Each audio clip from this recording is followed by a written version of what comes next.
আসসালামু আলাইকুম রহমতুল্লাহ। তো উপরের ভিডিওটা দেখতে পাচ্ছ ভাই, এনার নাম হলো মতিউর রহমান। ভিডিওটা দেখে যাও শেষ পর্যন্ত, তারপর আমি কিছু বলছি।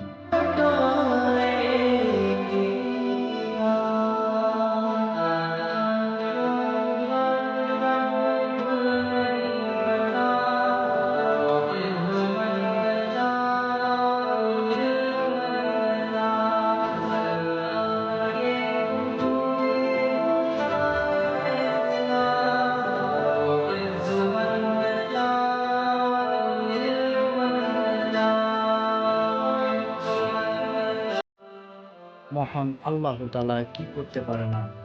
এই দাদাটার হাত দিয়ে মিসকিনের রিজিকের ব্যবস্থা করে দেয়। মহান আল্লাহ তাআলার কাছে অনেক দোয়া করি, সুপারিশ করি, আল্লাহ তাআলা তোমাকে যেন ভালো রাখে, সুস্থ রাখে। আবার দেখা হচ্ছে পরের ভিডিওতে। ভালো থাকুন, সুস্থ থাকুন। আসসালামু আলাইকুম।